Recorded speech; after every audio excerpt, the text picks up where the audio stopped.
നമ്മൾ എന്തൊക്കെയോ പ്രതീക്ഷിച്ചു വന്നപ്പോ ഇവിടെ നടക്കുന്ന വേറെന്തൊക്കെയോ. ഞാൻ നിങ്ങളെ വന്ന് കണ്ട് കാര്യം പറഞ്ഞ് വീട്ടിൽ തിരിച്ചെത്തിയപ്പോഴേക്കും ഇവര് വന്ന് ഈ ടോപ്പിക്ക് സ്റ്റാർട്ട് ചെയ്തത് എന്തിനായിരിക്കും? അതെനിക്ക് മനസ്സിലാവുന്നില്ല. ദയവ് ചെയ്ത് ആരും ഇങ്ങനെയൊന്നും ചിന്തിക്കരുത്.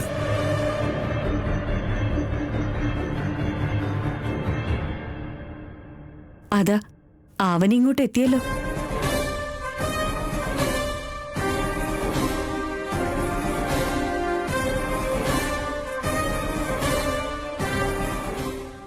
അവനീ വാ മോളെ.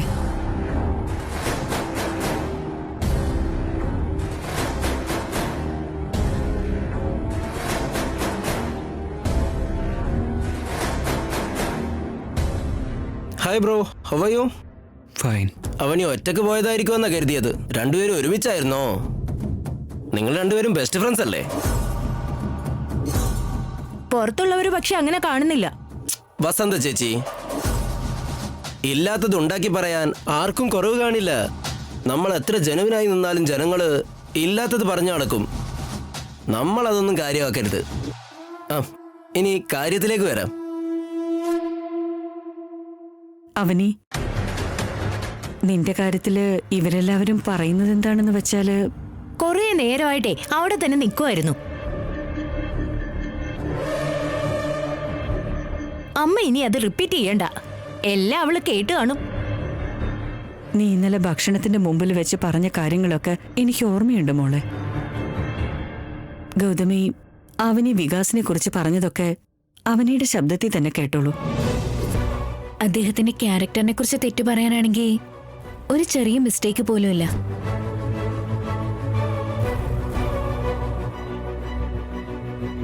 എനിക്ക് സന്തോഷമായി.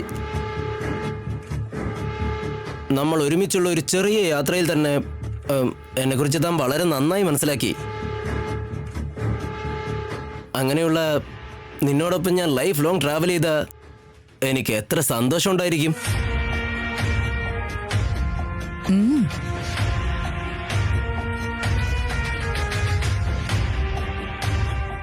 നിങ്ങളെക്കുറിച്ച് നല്ല കാര്യങ്ങൾ പറഞ്ഞ അവനി ഇനി ദോഷം പറഞ്ഞ് എങ്ങനെ വേണ്ടെന്ന് പറയും?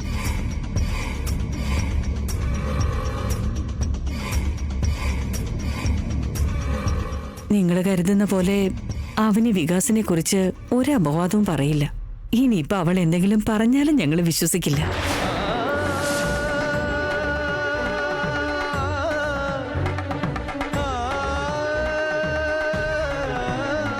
എന്താണെന്ന് വെച്ചാ അഭിപ്രായങ്ങൾ എന്നത് ഒരു നിമിഷം കൊണ്ട് മാറ്റാനാവുന്നതല്ലോ. അമ്മേ, അത്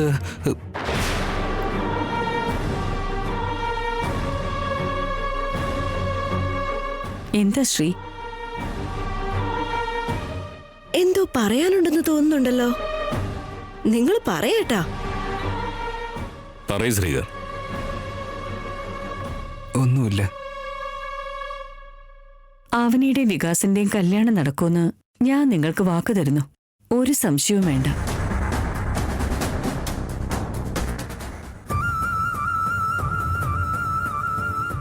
എന്താ മോളെ അവനി?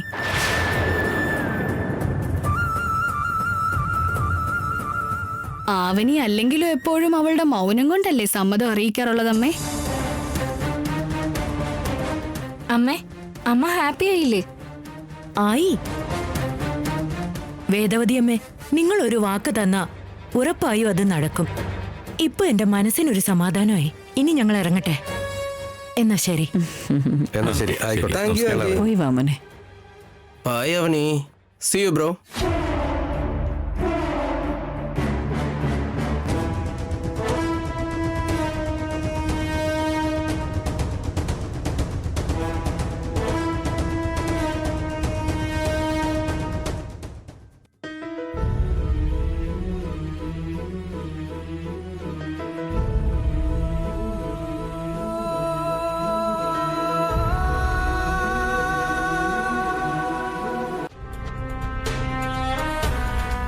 നമ്മുടെ ജീവിതത്തിൽ വന്ന് വന്ന് എപ്പിസോഡ് പോലെയാ പ്രശ്നങ്ങൾ വരുന്നത്.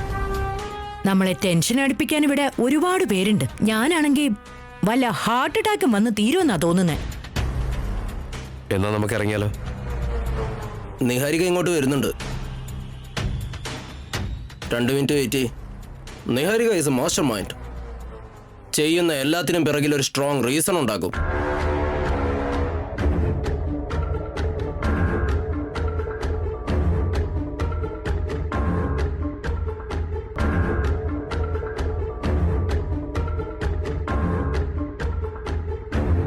പെട്ടെന്നൊരു കോള് വന്നു. എന്തോ ഒരു കണ്ടന്റ് പറഞ്ഞു. ഉടനെ പെർഫോം ചെയ്യണമെന്നും പറഞ്ഞു. നിന്നെയും വികാസിനെയും പോലെ സ്പോട്ടിൽ ക്യാരക്ടർ ചേഞ്ച് ആവുന്നവരാണോ ഞാനും നിന്റെ ഡാഡിയും? എന്തിനാ നീ ഞങ്ങളോട് ഇങ്ങനെ പെരുമാറുന്നേ? നിങ്ങൾക്ക് ക്യാരക്ടർ ആവാൻ ഒരു സെക്കൻഡ് പോരെ ചേച്ചി. You are talented. നിങ്ങളൊന്ന് നിർത്താമോ? നിഹാരിക, ഞങ്ങളെ പെട്ടെന്ന് ഇങ്ങോട്ട് വിളിച്ച് വേദവതി അമ്മയുടെ അടുത്ത് എന്തിനാ ഇങ്ങനെയൊക്കെ നീ പറയിപ്പിച്ചേ? എന്തെങ്കിലും കാരണമുണ്ടോ? കാരണമില്ലാതെ ഞാനൊന്നും ചെയ്യില്ലല്ലോ ഡാഡ്. എന്താ കാരണം? നേരത്തെ ഞാൻ നമ്മുടെ വീട്ടിലേക്ക് വന്ന് ആവിനി വികാസിന്റെ കാര്യത്തില് പോസിറ്റീവായിട്ട് നിൽക്കുവാണെന്നും പറഞ്ഞ് തിരിച്ചു വന്നില്ലേ? അപ്പോ ഞാൻ ഉമ്മറത്ത് വന്ന് നോക്കിയപ്പോ അവിടെ ഒരു കള്ളി പൂച്ചയെ ഞാൻ കണ്ടു. കള്ളിപ്പൂച്ചയോ? അതെ, ആവനി.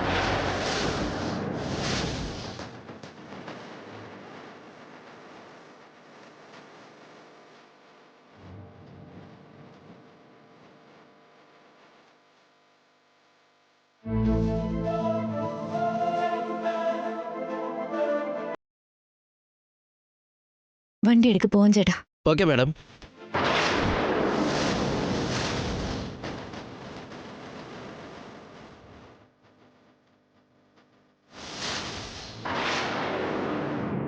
ആവനി ഈ നേരത്തെ ഇങ്ങോട്ട് വന്നത് എന്തിനായിരിക്കും? ഇത്ര ടെൻഷൻ അടിച്ച് എങ്ങോട്ടാ ഇവള് പോകുന്നേ? Something is wrong.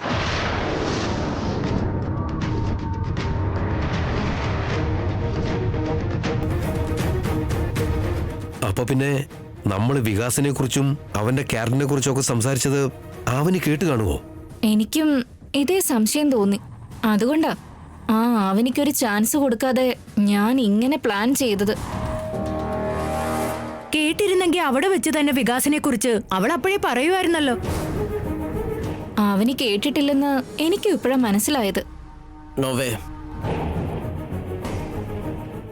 അവനിക്ക് ഇതുവരെ എന്നെ കുറിച്ച് ഒന്നും അറിയില്ല. ടെൻഷൻ ആവേണ്ട ആവശ്യമില്ല. അപ്പോ അവള് വീട്ടിലേക്ക് വന്നത് എന്ത് കാര്യത്തിനായിരിക്കും?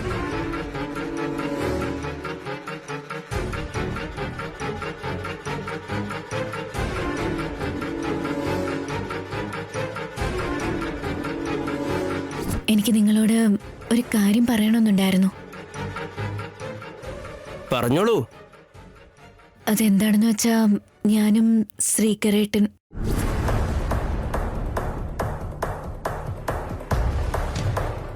എന്താ ആലോചിക്കുന്നേ? എന്നെ സുജാതയുടെ വീട്ടിലേക്ക് കൊണ്ടുപോയപ്പോ എന്നോട് അവളെന്തോ പറയാൻ ശ്രമിച്ചിരുന്നു നിഹാരിക. മേ ബി ആ കാര്യം സംസാരിക്കാൻ വേണ്ടി തന്നെയായിരിക്കും അവൾ ശ്രമിച്ചത്. ആവനിയുടെ മനസ്സിൽ എന്താ ഉള്ളതെന്ന് അറിയില്ല. നീ എന്തായാലും ഒന്ന് ശ്രദ്ധിക്കുന്നത് നല്ലതാ. ചെറിയ പാമ്പാണെങ്കിലും വലിയ വടി കൊണ്ട് അടിക്കണമെന്നല്ലേ പറയുന്നത്. അതുകൊണ്ട് ആവനിയെ നമ്മൾ ഒരിക്കലും അണ്ടർ എസ്റ്റിമേറ്റ് ചെയ്യരുത്. എന്നാ നിങ്ങളിപ്പോ പൊയ്ക്കോ. ക്ലോക്കിലുള്ള നീഡിൽസ് റെസ്റ്റ് എടുക്കാതെ കണ്ടിന്യൂസ്ലി കറങ്ങുന്നത് പോലെ നീയും ഞങ്ങളുടെ കല്യാണത്തെക്കുറിച്ച് റെസ്റ്റ് എടുക്കാതെ ആലോചിച്ചുകൊണ്ടേയിരിക്കണം. ഓക്കെ?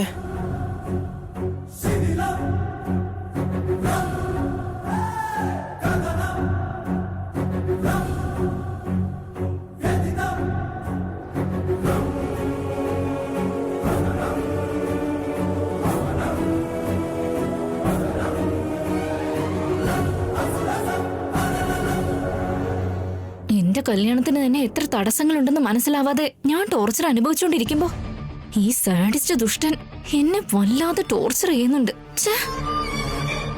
ശരിക്കും ആവനി ആ സമയത്ത് വീട്ടിലേക്ക് വന്നത് എന്തിനാണെന്ന് മനസ്സിലാവുന്നില്ലല്ലോ.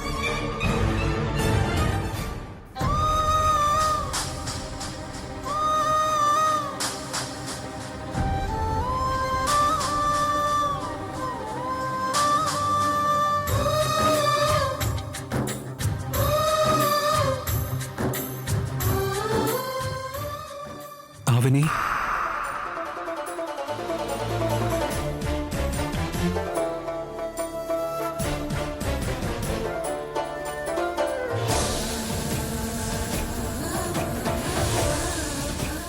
നമുക്ക് നല്ലത് സംഭവിക്കുമെന്ന് ആഗ്രഹിക്കുന്ന ഓരോ തവണയും ഇതുപോലെ എന്തെങ്കിലുമൊക്കെ സംഭവിക്കും.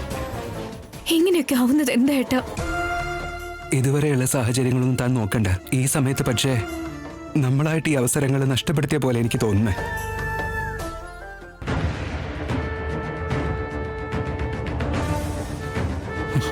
വികാസ് പുറത്ത് നല്ലവനായി അഭിനയിക്കുന്ന ഒരു ദുഷ്ടനാണെന്നും ഒരു റൗഡിയാണെന്നും താൻ ആ വീട്ടിൽ വെച്ച് കേട്ട എല്ലാ കാര്യങ്ങളും ഉള്ളതുള്ള പോലെ പറയുമെന്ന് ഞാൻ വിചാരിച്ചേ. പക്ഷെ താനൊന്നും പറയാതെ മിണ്ടാതെ നിൽക്കല്ലേ ചെയ്തേ. ഞാൻ പറയാൻ വന്നപ്പോ എന്നെ സമ്മതിച്ചുമില്ല. എന്തിനാണോ അങ്ങനെ ചെയ്തേ?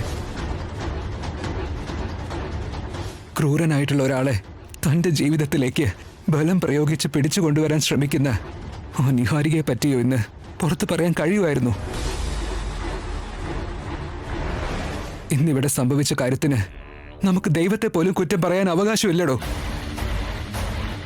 ഇതൊക്കെ നമ്മുടെ തെറ്റുകൊണ്ട് മാത്രമാ. എന്തിനാടോ അങ്ങനെയൊക്കെ ചെയ്തത്? നമ്മൾ എങ്ങനെ പറയും ചേട്ടാ? അമ്മ ഇവിടെ എല്ലാവരുടെയും മുന്നിൽ വെച്ച് സംസാരിച്ചത് കേട്ടതല്ലേ?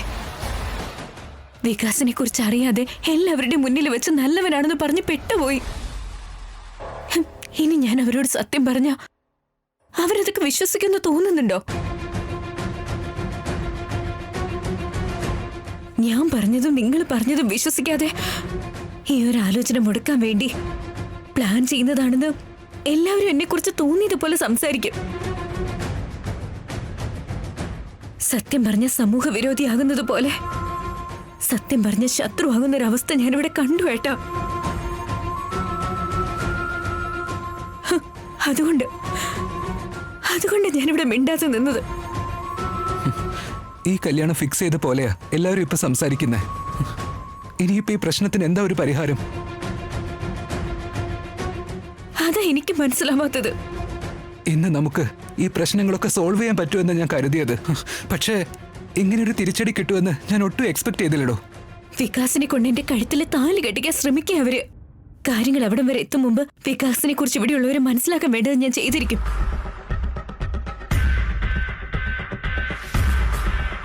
അവനി,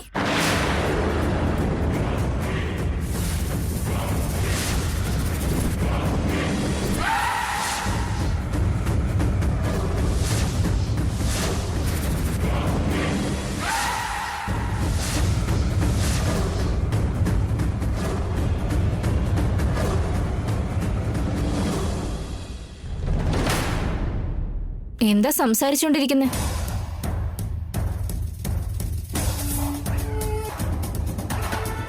ശ്രീകരേട്ടാ, നിങ്ങൾ ഈ ചെയ്യുന്നതൊക്കെ ശരിയാണോ? ഞാൻ എന്ത് ചെയ്തു? നിങ്ങൾ രണ്ടുപേരും നിങ്ങൾക്ക് തോന്നുമ്പോഴൊക്കെ പേഴ്സണലായിട്ട് റൂമിൽ വന്ന് കാണുന്ന ശരിയാണോ? പേഴ്സണൽ ബെഡ്റൂം എന്ന പ്രൈവറ്റ് സ്പേസ് എന്ന അർത്ഥം. പ്രധാനമായിട്ടും ഭാര്യ ഭർത്താക്കന്മാരുടെ കാര്യത്തില് ഇങ്ങനൊരിടത്ത് വന്ന് നിങ്ങൾ ഇടയ്ക്ക് കാണുന്നത് ശരിയാണെന്ന് തോന്നുന്നുണ്ടോ? എനിക്കിതൊക്കെ മനസ്സിലാക്കാൻ പറ്റും. ഈ കാര്യങ്ങളൊക്കെ എന്റെ വിക്കി അറിഞ്ഞു കഴിഞ്ഞാൽ അവന് ഫീലാകില്ലേ? ശരിക്കും അവനിയെ ജീവനോളം ഇഷ്ടം അവന്. നിങ്ങളിങ്ങനെ മീറ്റ് ചെയ്യുന്നുണ്ടെന്ന് അറിഞ്ഞാ എന്തെങ്കിലുമൊക്കെ ചെയ്തു കളയോ ആ പാവം. എന്റെ വിക്കി അത്രയ്ക്ക് നല്ലവനാ. കൊച്ചു കുട്ടികളുടെ മനസ്സവന്, നിഷ്കളങ്കനാ.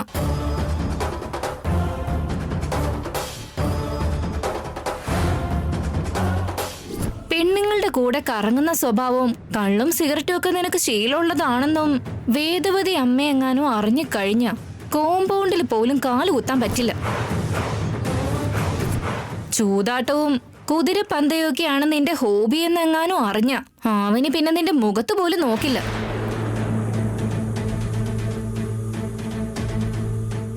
അങ്ങനെയുള്ളവരുടെ മനസ്സിനെ വേദനിപ്പിക്കരുത്. വികാസ് ശരിക്കും അത്രയ്ക്ക് നല്ല മനുഷ്യനാണോ? സംശയമുണ്ടോ? നിന്റെ ബന്ധുക്കളെ പറ്റി നിനക്കല്ലേ അറിയാ? അറിയാവുന്നത് കൊണ്ടല്ലേ ആവനെ പോലെ ഇത്രയും നല്ല പെൺകുട്ടിക്ക് ഞാൻ ഇങ്ങനൊരു ആലോചന കൊണ്ടുവന്നത്. അല്ല, ഞാൻ ചോദിച്ചതെന്താ, നിങ്ങൾ ഈ പറയുന്നത് എന്താ? നിന്റെ ചോദ്യത്തിനുള്ള ഉത്തരം എന്താണെന്ന് നീ ഇപ്പൊ കേട്ടോ. ഞാൻ ആവനിയുടെ റൂമിൽ വന്ന് സംസാരിക്കുന്നത് അതൊരു തെറ്റായ കാര്യമല്ല. തെറ്റാണ് ശ്രീകർ.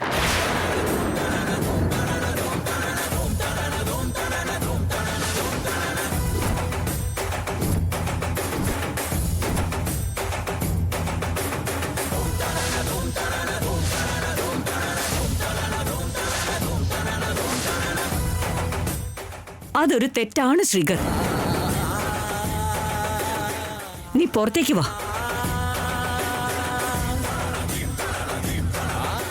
വാ.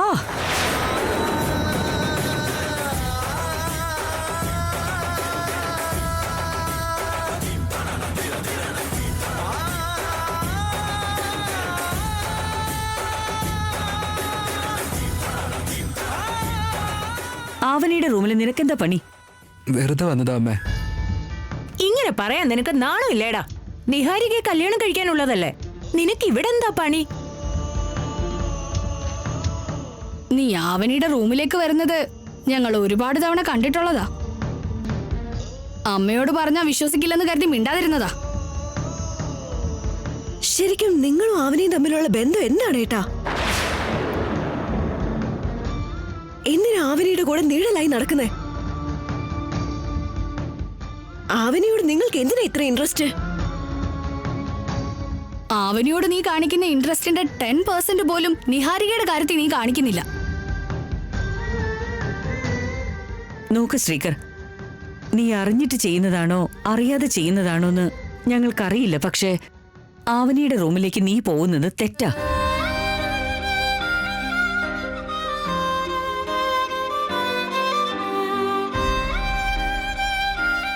അത് നിഹാരിക ചോദിക്കുന്നതില് യാതൊരുവിധ തെറ്റുമില്ല.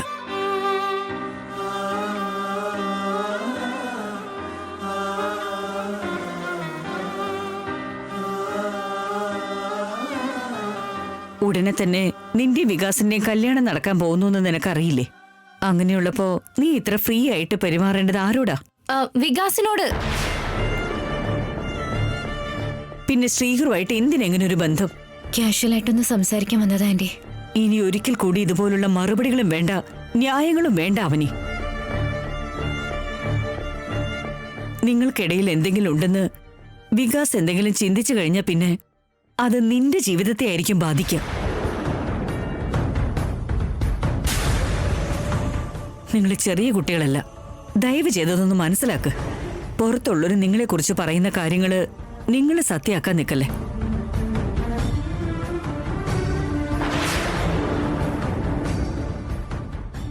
ഇനി ഒരിക്കൽ കൂടെ നിങ്ങളെ ഞാൻ എന്റെ കൺമുമ്പിൽ ഇങ്ങനെ കാണരുത്. മനസ്സിലായോ?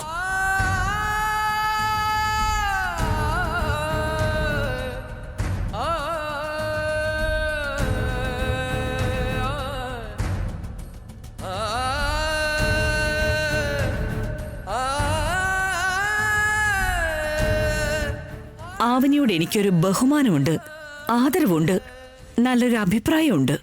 നീ ഇങ്ങനെ ഓരോന്ന് കാണിച്ചാ അതൊക്കെ ഇല്ലാതാവും.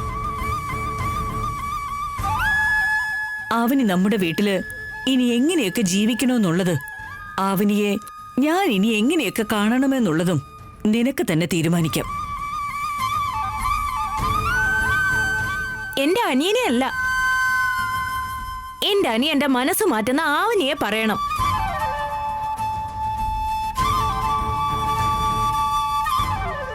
ആവനിയെ ഈ വീട്ടിൽ നിന്ന് പണ്ടേ പറഞ്ഞു വിട്ടിരുന്നെങ്കിൽ ഈ പ്രശ്നങ്ങളൊന്നും ഇവിടെ ഉണ്ടാവില്ലായിരുന്നു. ആ പറഞ്ഞത് സത്യം. ആയിക്കോട്ടെ, സംഭവിക്കാനുള്ളത് സംഭവിച്ചു, അത് വിട്. ഇനി അങ്ങോട്ട് രണ്ടുപേരും ഇതൊക്കെ ശ്രദ്ധിച്ചോളും. നമ്മുടെ അമ്മ ഇങ്ങനൊരു വാണിംഗ് കൊടുത്താ അതിനപ്പുറത്തേക്ക് അവര് പോവോ? നിങ്ങൾ വാ.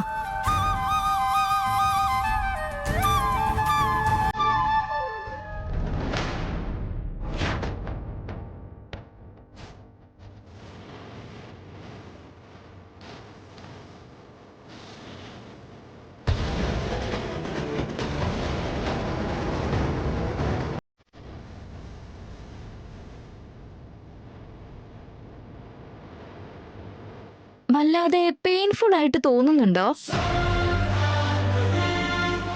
ഉണ്ടാകും. എന്റെ ഭാവി ഭർത്താവിനെ നീ സ്വന്താക്കാൻ വേണ്ടി നോക്കുമ്പോ എനിക്കും ഇതേ പെയിൻ ഉണ്ടായിരുന്നു.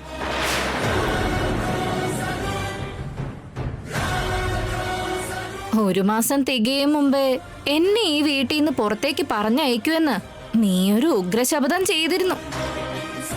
അത് വർക്കൗട്ട് ആകില്ലെന്ന് ഉറപ്പിച്ചോ? അതുപോലെ വികാസ് നിന്നെ താലി കെട്ടുന്ന നിമിഷത്തിന് വേണ്ടി തയ്യാറായിട്ട് നിന്നു. ഓക്കെ?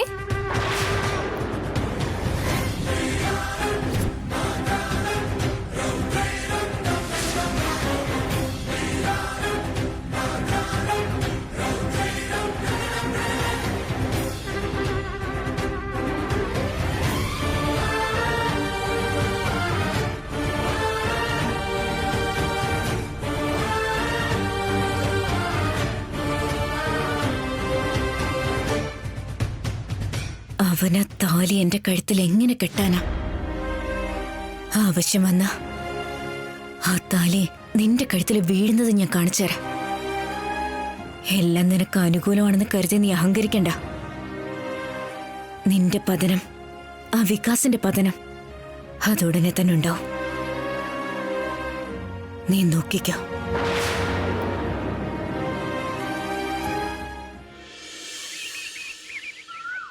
ഹിന്ദു വിവാഹ ചട്ടപ്രകാരം നിങ്ങൾ ആദ്യം താലി കിട്ടിയ ഭാര്യയ്ക്കാണ് എല്ലാ അവകാശവും ഉള്ളത്.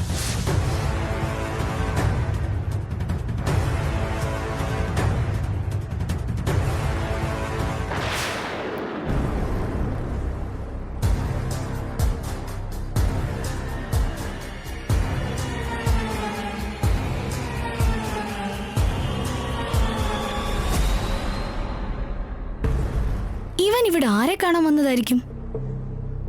ഒന്ന് പോയി നോക്കിയിട്ട് തന്നെ കാര്യം. നമുക്ക് ഉപകാരപ്പെടുന്ന എന്തെങ്കിലും കിട്ടുമോ നോക്കാം.